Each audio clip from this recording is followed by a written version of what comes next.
Haleluya, selamat pagi saudara-saudara umat Allah yang dikasihinya. Kita jumpa lagi di hari Senin 14 November 2022 untuk bersama-sama menikmati hidangan secara rohani. Lewat renungan yang berjudul Iblis Masih Mempunyai Kuasa. Untuk itu kita akan membaca 2 ayat dari surat 1 Petrus pasal 5 ayat 8 dan 9. Demikian bunyinya. Sadarlah dan berjaga-jagalah. Lawanmu si iblis berjalan keliling sama seperti singa yang mengaum-ngaum dan mencari orang yang dapat ditelannya. Lawanlah dia dengan iman yang teguh, sebab kamu tahu bahwa semua saudaramu di seluruh dunia menanggung penderitaan yang sama. Saudara-saudara, sebuah peristiwa tragis terjadi di sebuah restoran di kota Foshan, Provinsi Guangdong, Tiongkok pada Agustus tahun 2014 yang lalu. Koki di restoran tersebut tewas digigit ular. Ironisnya, ia digigit kepala ular yang sudah dipenggalnya 20 menit sebelumnya. Akibatnya, suasana makan malam di restoran itu langsung heboh. Peristiwa langka tersebut bermula ketika Peng Fan, juru masak yang tewas itu, sedang memasak sup spesial yang bahan utamanya adalah ular kobra. Awalnya, Peng mengolah menu khas restoran itu dengan memenggal kepala ular kobra Indochina. Lalu ia memisahkan bagian tubuh dan kepala ular tersebut. Tetapi saat si koki membuang kepala ular yang sudah terpisah dengan badannya 20 menit sebelumnya, kepala itu lalu menggigitnya. Nyawa Peng pun tak terselamatkan karena racun sudah menyebar ke dalam sel tubuhnya. Tim medis sudah terlambat datang untuk memberikan vaksin. Lalu mengapa ular yang kepalanya sudah terpisah dari tubuhnya masih bisa menggigit dan mematikan? Pakar ular Yang Hong Chang yang mempelajari ular kobra selama 40 tahun memberikan jawabannya. Yang mengatakan bahwa reptil masih bisa hidup hingga 1 jam sejak kehilangan sebagian atau seluruh bagian tubuhnya. Sangat mungkin kepala ular itu masih hidup dan menggigit tangan koki Peng Fan. Saat ular itu kehilangan kepalanya, secara fungsi tubuh ular itu sudah mati. Namun masih ada sedikit gerak refleks dari bagian tubuh itu, kata Yang. Artinya ular masih bisa menggigit dan menyuntikkan bisanya bahkan di saat kepala dan badannya terpisah, tambah Yang. Ular kobra jenis Indochina kerap dijadikan salah satu bahan makanan lezat di Asia, termasuk Tiongkok. Reptil yang ukurannya rata-rata sekitar 5 kaki ini sering ditemui di negara Asia Tenggara. Dan walaupun punya bisa yang sangat mematikan, tetapi bisa ular ini juga dapat dijadikan obat setelah diolah. Saudara-saudara, kisah kepala ular kobra yang telah dipenggal dan terpisah dari tubuhnya, tetapi masih bisa menggigit bahkan mematikan, mengingatkan kita kepada iblis. Iblis telah dikalahkan oleh Tuhan Yesus melalui kematiannya di kayu salib, dan kita telah dilepaskan dari kuasa si iblis. Ibrani pasal 2 ayat 14b berkata, supaya oleh kematiannya ia memusnahkan dia, yaitu iblis yang berkuasa atas maut. Bahkan kepala si iblis telah diremukkan oleh Yesus Kristus sesuai yang dikatakan oleh Allah dalam Kejadian 3 ayat 15.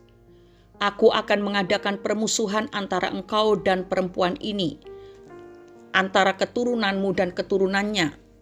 Keturunannya akan meremukkan kepalamu dan engkau akan meremukkan tumitnya. Tetapi ternyata iblis masih punya bisa yang mematikan dan masih dapat menggigit orang percaya. Ia masih punya kuasa yang licik untuk memperdaya dan mengalahkan orang-orang percaya.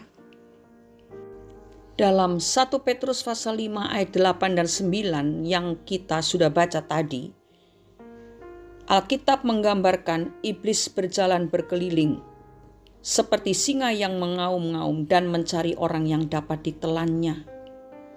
Artinya, dia tidak pasif. Iblis sangat aktif untuk memperdaya orang-orang percaya. Sebab itu kita diingatkan agar selalu waspada terhadap iblis dan tidak lengah sedikit pun dalam menghadapinya. Kita juga diajarkan untuk melawannya dengan iman yang teguh. Nah, saudara-saudara, sejauh ini bagaimanakah pertumbuhan iman kita masing-masing?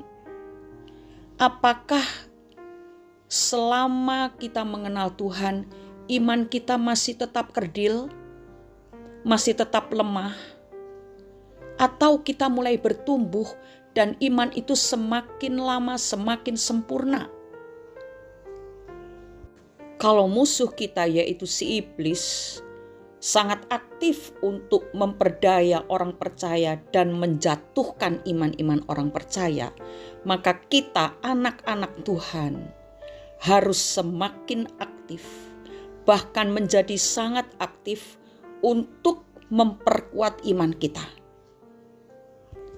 Sudah sering saya katakan kepada saudara bahwa kita harus lebih dekat kepada Tuhan. Kita membina hubungan yang sangat akrab dengan Tuhan setiap hari. Kita harus merenungkan firman Tuhan siang dan malam. Kita harus mentaati perintah-perintah Tuhan dan melakukannya dalam kehidupan kita sehari-hari. Saudara-saudara, biarlah anjuran, nasihat yang disampaikan oleh hamba-hamba Tuhan tidak hanya lewat begitu saja dalam hidup kita. Masuk telinga kanan, keluar telinga kiri atau sebaliknya. Tetapi semuanya itu harus kita masukkan dalam hati biar firman Tuhan itu menguasai seluruh keberadaan kita. Sehingga akibatnya kita memiliki iman yang semakin lama semakin teguh, tidak tergoncangkan karena hidup kita didasari oleh firman Allah. Yesus Kristuslah yang menjadi dasar hidup kita. Seperti perumpamaan rumah yang dibangun di atas batu karang. Batu karang itu berbicara mengenai Yesus Kristus. Kalau rumah itu dilanda hujan, banjir, dan angin yang keras, dia akan tetap kokoh. Demikian pula dengan kita.